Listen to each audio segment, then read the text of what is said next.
Today I'm going to be talking about a very important topic, which is finding your first customers.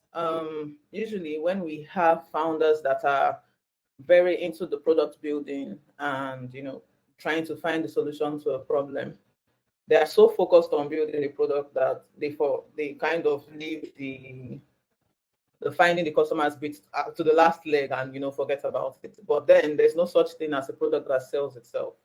So at the end of the day, finding your first customers becomes a very clear task for people that they are so scared about. And there are some quick wins that you can put in place to ensure that it doesn't become something serious for your business. At least it doesn't damage the business. So a bit of a background. After building the product, you then start going, how are customers going to find this? How am I going to start making money off of this? How do I get people to know that my product can do this and that, right?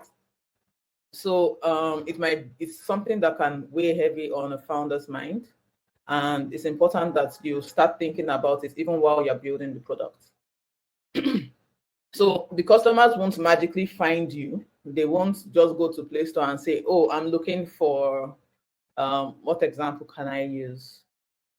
Oh, I'm looking for Moniepoint. If they've never heard about Moniepoint or what it does, they won't just go there randomly to find you. They need to have heard about you one way or the other. So it's important for you to put your product out there. And in this session, we'll be talking about how to put your product out there to the right people at the right time. So why is it important for you to have your first customer?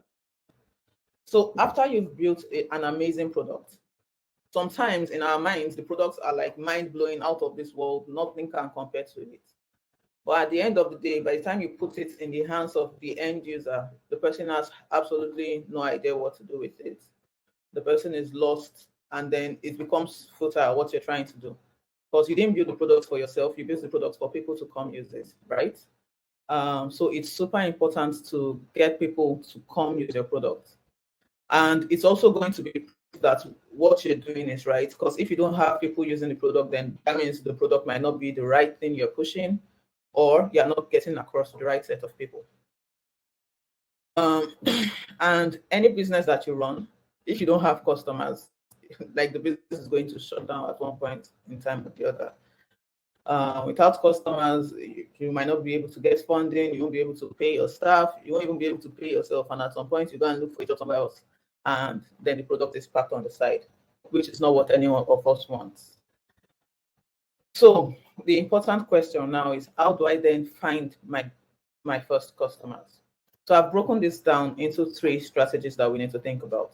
One is the product strategy, another one is the social online strategy, and the third one is the distribution strategy. This isn't the easy, fast, one-way direction to everything, but they are just guides that can help business owners, especially if you are not starting the business with a huge amount of funding. So these are some ways that you can hack the system and try to get your product out there. Please, can you confirm that you can hear me? All still here?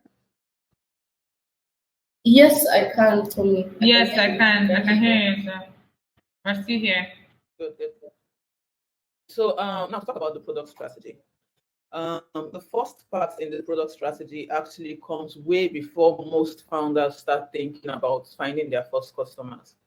And this part has to do with the product that you're about to build.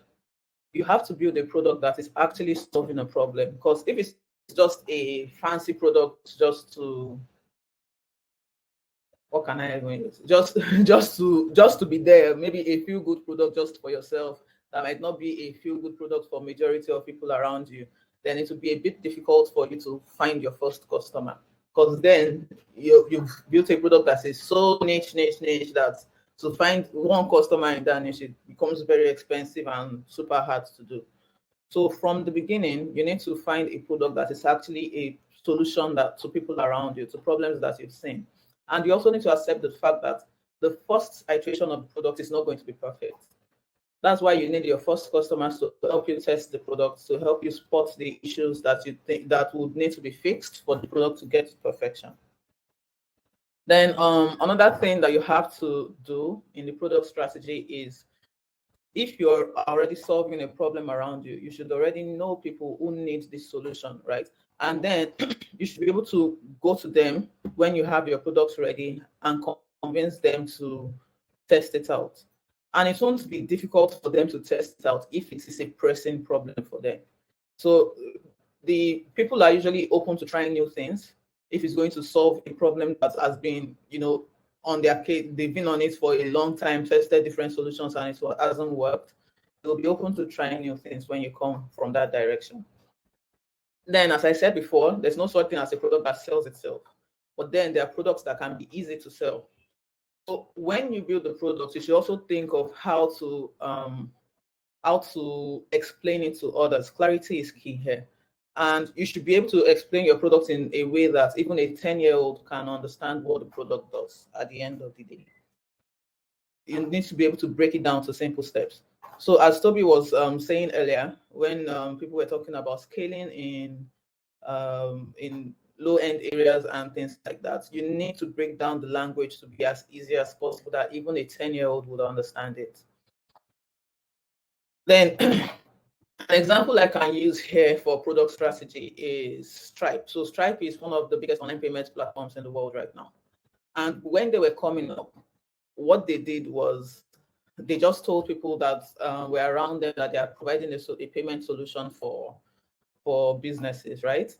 And then they would go to the business to integrate, and they would be there physically, over the shoulder of the person trying to do the integration, look at the whole process the person is going through, understand if the person had any issues. So things like that made them to understand the fixes that they had to implement to make the product better and easier for people to use. And that's how they were able to have a very aggressive user acquisition from the beginning. Now, the next bucket I'll be talking about is the social strategy. For the social strategy, people tend to undermine their contact list. And this usually should be your first point of contact to sell your product to.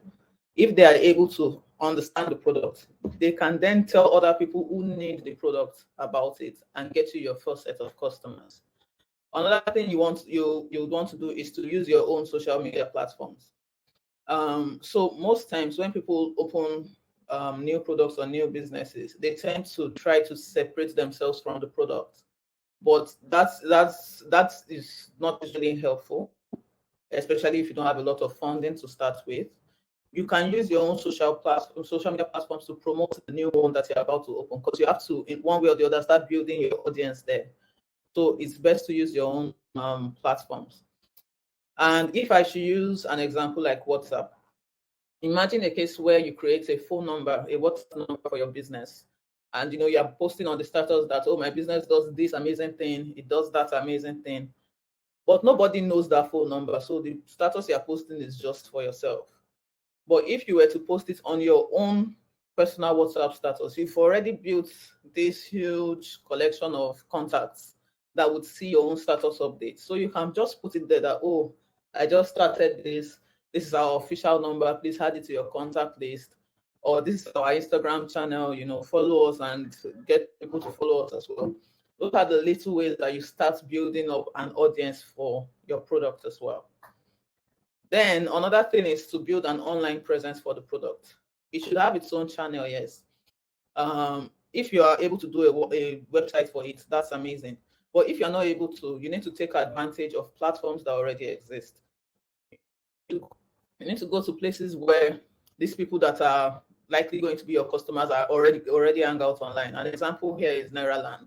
A lot of people go there to look for reviews on platforms or just write random stuff. So you can start building the knowledge of your product about it on these platforms that already exist. They already have a lot of people going there. So you can just try to put yourself forward. So when I said build an online presence for the product, when Stripe first started, their website was just one page. And on that one page, all it said was, we're an online payment solution for business owners. Put in your email here to try us out, and that was it. So from there, they were able to get people to sign up that, okay, I'm interested, and then they will reach out to them to advertise them, to show them how the solution works, and try to put them through. And that was how they were able to build their users base quickly, like super fast. Then the next bucket I want to talk about is the distribution strategy. So you can't be an island all by yourself and expect your product to magically land in people's laps. You need to attend industry events. You need to build your network. You can be an introvert by yourself, but when it comes to business, you need to manufacture the extrovert part of you that you've been hiding all this time. You need to bring that out. A platform that I used this quite well was Etsy. So Etsy is a platform that an e-commerce platform that sells handcrafted items for people. So they went to a lot of industry events for crafties, people that were making things to sell. So they were able to build that community, and from there, they became one of the biggest in the world. Another thing you need to look at is to team up or collaborate with other business owners. So, pardon me for saying this, but the Bible says that one shall chase 1,000, two shall chase 10,000. You didn't multiply it by 2. It's it was a multiplication by 10. So when you team up with people that collaborate with your businesses complement each other. Imagine a case where, let me use a random example of someone selling female fashion items, and she meets someone selling male fashion items, and they go for a trade fair. They can then collaborate, use the same store, and have items for both men and women. So if couples come passing by, they can keep both of them engaged in their store, and then they will end up spending more time and money on those businesses. So collaboration helps a lot, and it's something we should do more often. Then you should also create a community amongst your users so that they can easily provide feedback and help you identify what kinks you can add. They can give you some ideas of features that you can add to make the platform better for them. And the last point here is that you can also use the affiliate model to your advantage. So if you get someone to get you 10 paying customers, you can say, oh, I'll give you 5% of everything they pay. So word of mouth advertising is usually the strongest because those people would always be there to answer questions if you have any, and feel more comfortable coming to give you their money. Any questions so far, or all clear? Right, no questions yet, so I think you can proceed. But in the meantime, if you have questions, you can add it to the questions box so that you can respond after her presentation. Thank you, Tomisin. Okay. So a lot of people think that paid advertising is the answer to everything, but I usually say it's not. That should be the last leg of whatever marketing that you want to do. You should actually try to get your first set of customers without paid advertising. And the reason why you have to do that is the first set of customers will let you know that your product is good. Because if you advertise a bad product on a big scale, when it fails, it's going to fail super bad. And it can be very discouraging for a business owner, right? Another thing the first set of customers will let you know is if the users are able to understand the product easily and if they are able to use it to solve the problem that you're trying to solve. So ease of use is super important, and you can't know if it's easy to use by you testing it because you were the one that built the platform. You know where every button goes and all that. But when a random person is able to pick up the product, navigate it easily and achieve the goal, then you know that you've gotten to the right level. You also need to be able to ensure that you are able to handle all customers by the time you start advertising. So imagine a case where let's say you have 100 customers that you attend to on a daily basis and it's stretching you thin. Then on top of that, you go do some paid advertising, then you get 10x the usual number that you get. What will happen to the remaining 900? So you need to have solutions in place to be able to cater to all of these customers. Then the first set of customers will also help you understand your customer niche. It will help you define the kind of people you're looking to sell your products to, and it will make targeting easy for you. So you're not going to be targeting the whole of Nigeria or the whole of Kenya for something if you are just meant to be reaching out to people that are maybe business owners, or you're meant to reach out to people that have children. It would help you save money in the long run. Then before you start paid advertising, you need to ensure that you are able to track and attribute every sale that comes in. That needs to be set up on your platform. You need to be able to say that, okay, I spent this amount of money on Facebook as an example, and it brought me this number of customers. I spent this amount of money on Twitter and it brought me this amount of customers. This would help you to be able to manage your budget. It will help you to spend more in the most productive channels, and then it saves you money in the long run as well. Then when you're about to start paid advertising, be ready to do tests. You need to run tests to find out what works for your business. You'll run tests on the content, you'll run tests on the audience, you also run tests on the budgets that you should spend per campaign. So those are the main things there. So here are some myths that a lot of founders usually believe that we're going to be debunking now. So the first one for me is that the first set of customers I have, they have to be people that I don't know. That's not true. If you actually build products that people really need around you, it can be your mom that needs the product even the most. And if you have those kind of people use your products because you know them, you can stretch out the feedback as much as possible. They can give you feedback on every single thing. When I clicked on this, it did not work. Oh, when I clicked on this, I thought it would go here, but it went there. Those kind of feedbacks are so important for a business because it would help you refine the product to be the best that it can be. Then another myth that people believe is I must work hard to get my first set of customers. That's not true as well. If you've already built a product that is solving a pressing need in the environment, you'll be able to find someone quick. And you don't have to go the whole 9 yards to beg the person that, oh, please try this product. If you try this product, I'll give you this. If you try this product, I'll give you that. No, it's if you are really solving a pressing need, by the time you go try to explain it to someone and they realize that, oh, that's the need you're trying to solve, they'll be willing to test you out, even if it's just a small budget. Then another myth that we would like to debunk is the fact that most people believe that they don't need to charge at the beginning. That's not true as well. Because if you don't charge, you won't be able to tell if that's a good enough price to put the product out. You need to know if people will be able to afford it. You need to know if it's worth it in people's minds. Yes, you might need to give some form of compensation for the first set of customers that will be giving you feedback, but you should charge. So an example I'll be using here is Hootsuite. So for Hootsuite, it's a social media monitoring platform that you can use for posting all your social handles and the likes. So they have there are some features that they offer you for free, but when you want certain things, then you have to pay for it. So that's called a freemium. You can decide to go that route that, okay, this aspect of the product I'll give you for free so that you can test it out. But when you want to start doing more, you would have to pay. You have to pay the premium price for it. And if it's valuable for the business or whoever you're targeting, they would pay for it. People pay for the most ridiculous things, to be honest. So a couple of real world examples that that I've used some of these things I talked about is Moniepoint. So when Moniepoint came in, what they were looking to solve was the fact that when business owners have used POS terminals to run their transactions, they usually get the money the next day. So if you come into my shop today to make the purchase and you pay with my POS, I'm not going to have access to that money till the next day.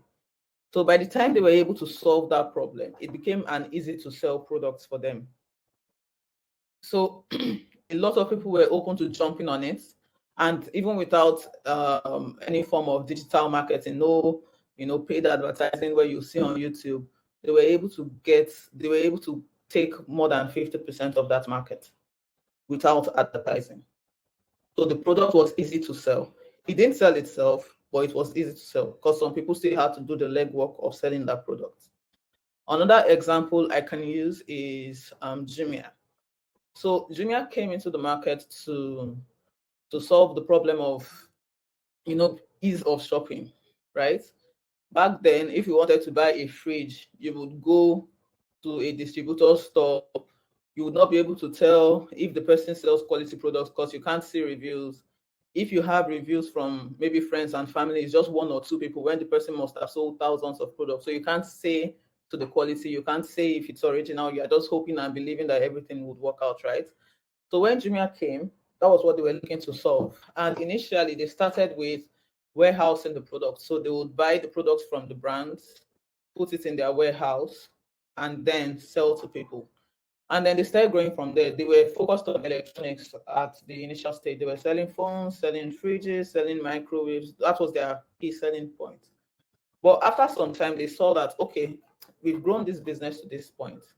What they learned was warehousing is not going to benefit us. If we're planning to do hundreds of thousands of orders on a daily basis, how many warehouses do we actually want to have? So they were able to learn from the process that of the first batch of customers that they got that, okay, this is a good model for us to operate, but we need to expand. And for us to expand, we need to try other things. So that was when they brought in vendors. So when you're buying on Jumia, you're not necessarily buying from the brand. It's from different vendors located at different places. And then you can also see the ratings that people leave behind when they purchase from those people. So that's the problem they were trying to solve.